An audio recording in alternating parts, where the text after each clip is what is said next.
नमस्कार, मेरा नाम आलोक है। आप लाइव स्ट्रीज देख रहे हैं। कड़ाके की सर्दी पड़ रही है और इन कड़ाके की सर्दी में खास करके उन लोगों को काफ़ी तकलीफ होती है। इस कड़ाती हुई ठंड में आप घरों में रहते होंगे, लेकिन कभी कभार गर्दन में काफ़ी दर्द होता है, कभी घुटनों में ज़्यादा दर्द होता है।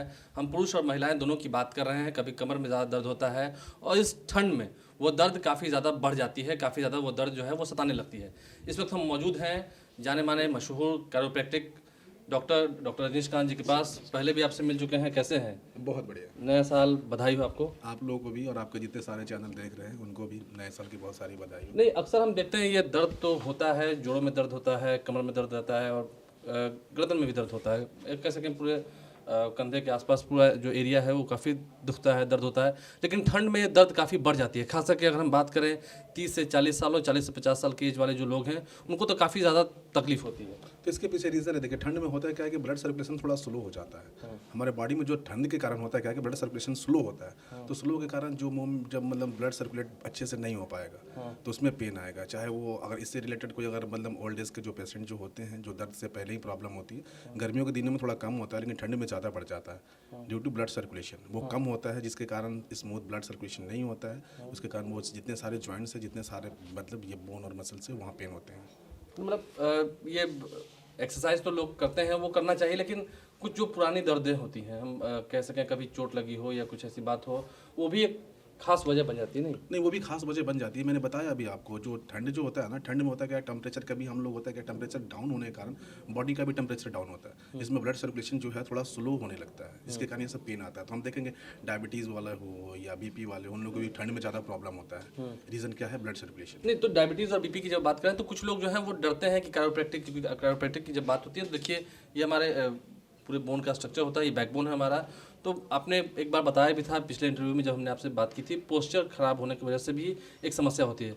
लेकिन क्या लोग जो डायबिटीज़ और शुगर के पेशेंट हैं और जो बीपी के पेशेंट हैं, उन सब लोग में एक शंका होती है कि कहीं ना कहीं दवाइयाँ हम अलग ले रहे हैं, क्या कैरोप्रैक्टिक से कुछ असर होगा, सूट करेगा नहीं, ये भी एक मन में देखिए कैरोप्रैक्टिक जस्ट लाइक हम लोग का ये बोन अलाइनमेंट है। और इससे क्या होता है कि जितने हमारे इंटरनल ऑर्गन से मतलब जितने सारे आपके मतलब जो लेग्स, हैंड्स, बैक, ये नेक जितने सारे हैं, तो क्या है कि कैरोप्रैक्टिक उसको एक मैनिपुलेट करने के बाद में एक मतलब ब्लड फ्लो को सीक्वेंस ये ऑर्डर देता है। उसमें इसको एडजस्टमेंट करने के बाद ब्लड फ्लो नॉर्मली होता है। तो अगर कहीं भी कुछ भी प्रॉब्लम होता है, डायबिटीज़ को लिया जाए तो हमारे डायबिटीज़ को अनबैलेंस होने में पेनक्रियाज का बहुत बड़ा रोल होता है। तो हमारा जो स्पाइन जो है, मैंने पिछले बार ही बताया था, T7 और T8 के पास में होता क्या है कि इसका काम है पेनक्रियाज को ब्लड सप्लाई करना। जब यहाँ मैनिपुलेट करके जब इसका सर्कुलेशन ठीक रहेगा तो पेनक्रियाज का भी फंक्शन ठीक रहेगा। मतलब आप जो पीछे से बिल्कुल काउंट करते हैं। हाँ, तो कहीं ना कहीं हम लोग डायबिटीज़ को भी मेंटेन कर सकते हैं। और बीपी का थोड़ा सा क्या है कि लाइफ स्टाइल चेंज करना होता है, थोड़ा इसके साथ साथ लाइफ स्टाइल भी चेंज करेंगे तो डायबिटीज़ को भी कंट्रोल, ये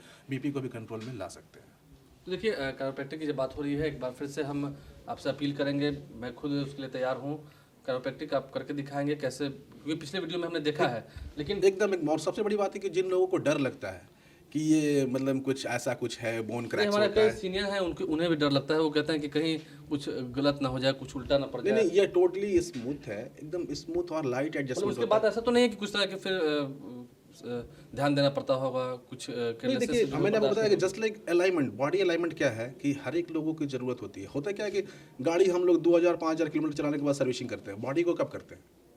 तो जस्ट लाइक देखा जाए कि हम लोग और कुछ लोग तो एक्सरसाइज भी नहीं करते हैं। कुछ लोग एक्सरसाइज भी नहीं करते हैं। तो ऐसे कंडीशन में क्या है कि बॉडी अलाइनमेंट, जो बॉडी का सही सीक्वेंस ऑर्डर है, उस पोजीशन में हम लोग को रीपोजिशनिंग करके हम लोग फिर से वो जो नेचुरल होता है उस जगह पे लाते हैं और ठीक रहते हैं। देखिए कैसे ये अपना ट्रीटमेंट करते हैं, उसको एक बार फिर से हम आपके सामने दिखाते हैं, उस झलक को पेश करते हैं।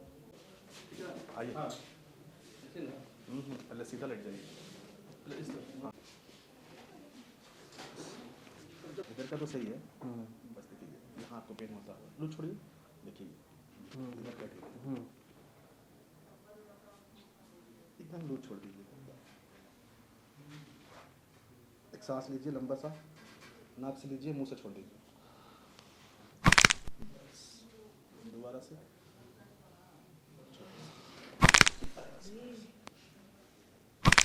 आप उल्टा होकर लेट जाइए।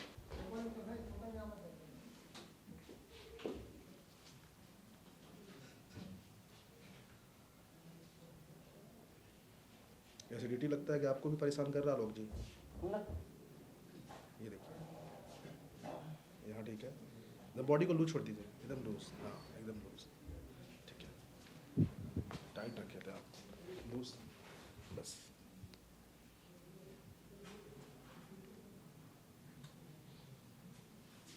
एक लंबा सांस लीजिए, छोड़िए, छोटी सी सांस पूरा कंप्लीट, बस। एक तरफ करवट लीजिए आप, इधर इधर इधर, हाँ।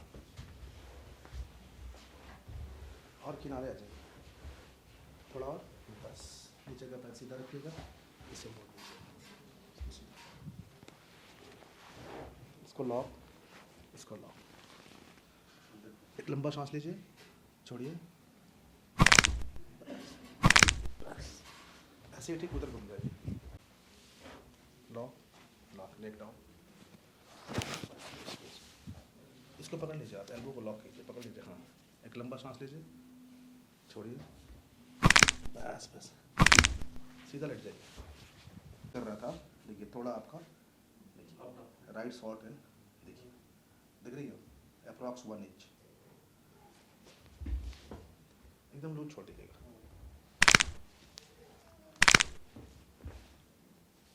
देखिए ठीक है ना। उसको मोड़ेंगे, एकदम लूज छोड़िए,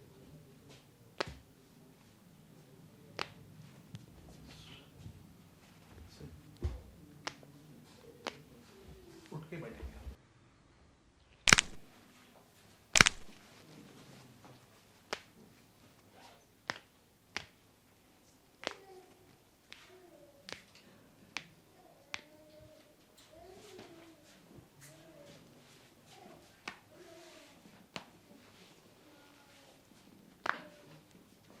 लूज, हाथ खोल देंगे,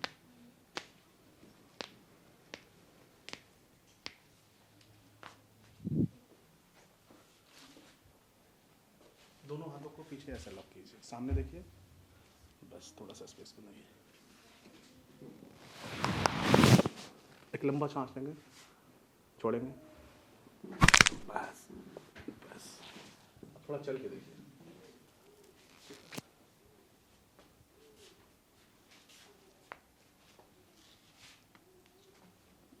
देखिए जैसे हम लोग देख पा रहे हैं इनका नोज, देखिए थोड़ा नोज देखिए, लैटरली थोड़ा सा ये नोज देखिए, थोड़ा ये लेफ्ट साइड थोड़ा शिफ्टेड है, देख रहे हैं आप,